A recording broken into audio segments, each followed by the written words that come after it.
And welcome back to In the Can. We're going to start the show off talking to the filmmakers of a movie simply called H. Right?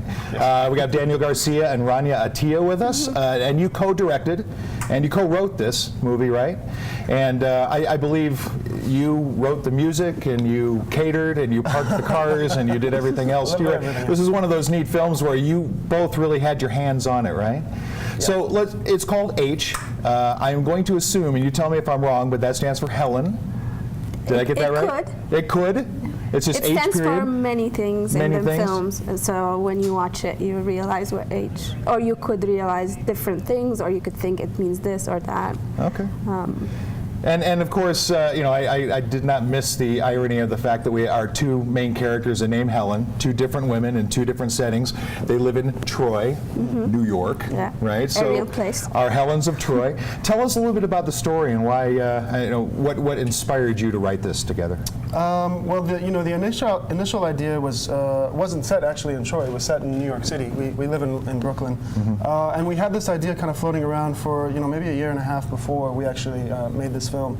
And it wasn't until maybe a few months before we actually went into production that we were just at a dinner party, and a friend of ours invited someone, and she started talking about this residency she was at in Troy. She's an artist, and she spoke to us about Troy, and it was the first time we heard about the town, and so Rania started looking it up. She was just curious, and the next morning she was like, hey, I think should we set this film in Troy? I don't know. This place seems really interesting, and then we started thinking about it, and we started realizing, well, if we did set it there, we could name the two women Helen, and then it opened up this world of just other references we could start pulling on. So did you, as you were going into the story, you had the idea of the story already, and it's funny how the great ideas always come from a good dinner party. Yeah. Right? But you decided at that point to set it in Troy. So. You know how it is that one idea kind of leads to another idea. Did you find that the story was changing then, based on the setting? Definitely, because once we had the setting, the character of the two women was more defined. How the town was playing in the film was becoming a completely different. It's a real place, so we wanted to use the actual place in the film. A lot of locations wrote themselves into the film that are actual locations, and people that we knew, like once we went to the town and knew it, also found themselves in the film. So the whole writing process developed. The first idea was very basic, was two women and something happens to this and something and we didn't have names for them yet.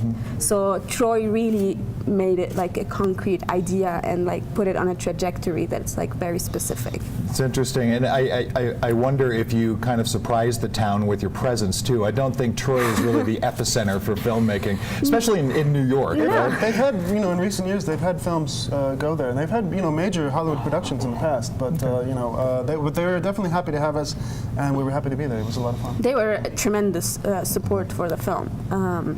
And they really, like the whole city rallied around the film, from the mayor to the governor to the police department. Everybody like helped and had a role somehow in the film. Found themselves like it's funny when you go to the mayor of a town to say, we'd like to shoot in your town, and half your town's going to be in it. Yeah. Absolutely, bring it. Yeah. They're like, great, like put Troy, on film. It's great. Yeah, if you can offer a SAG card to the mayor of a town, I think that's usually the way it goes.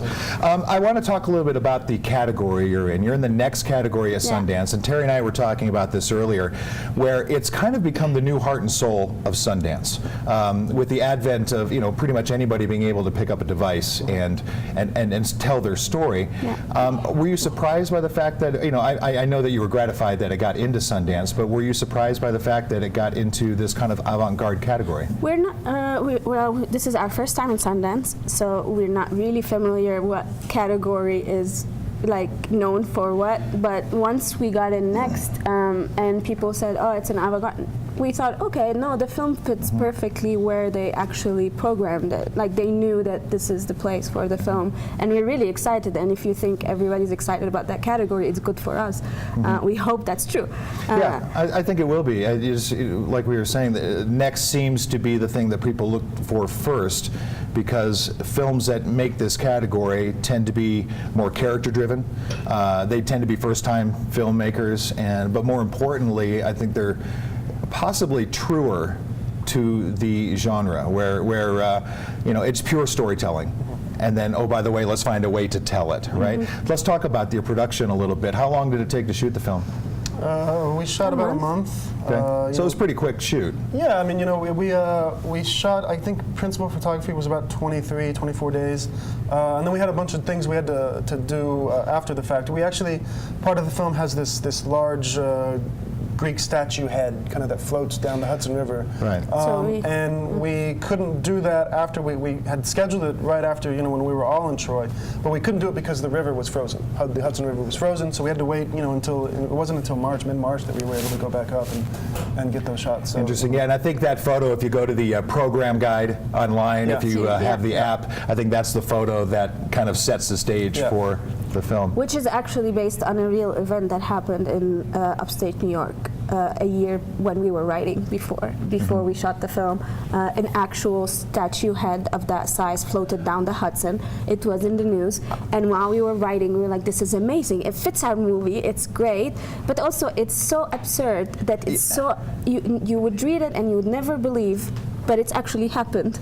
So our film really has a lot of those things that you would watch in the film and say, okay, this is completely fictional, completely surreal, but all the surreal things that you wouldn't believe are based on real events. A statue head was actually floating down the river. That they pulled from. Well, it was a sculpture. It wasn't an actual, stone statue, but it was a sculpture of some sort. Yeah. And no one knew until now where it really came from. Well, something like that is so absurd and so apropos to the setting, where how can you not put that in the film? Exactly. So we made our own head And a lot of the stuff in the floated film it. has that similar, we pulled from news clips or news stories that we were just finding and saying, okay, let's throw it in the script because it fits in this strange world that we're kind of Interesting. building, so. Well, I know we have a trailer, and we actually have that ready to go, so let's take a look at H.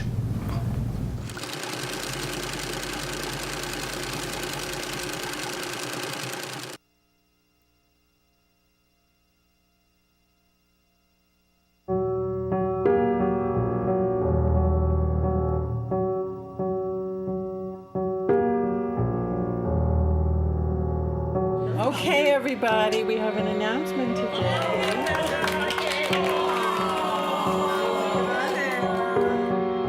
I heard something. A baby crying in the wall.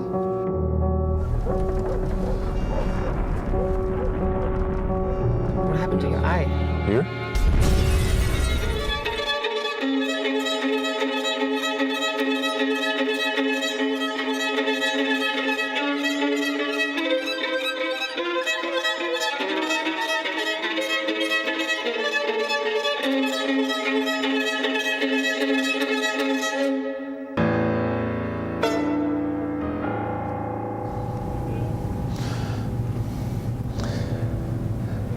And that looks very interesting. Even the trailer kind of has that classical feel to it, too. So you're hearkening to that metaphor a little bit more. Yeah. I know that you're premiering, obviously, here at Sundance. When is that going to happen? Sunday at the Egyptian at 9 p.m.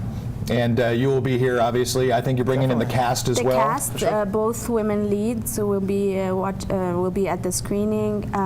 One of the male actors as well, yeah, we're really excited. A lot of our team, the crew is here. We were a super small crew, so 90% well, it's always of them are exciting here. to see your film in front of an audience, and so I'm sure it'll be a great experience for you. The film is H here at Sundance Film Festival.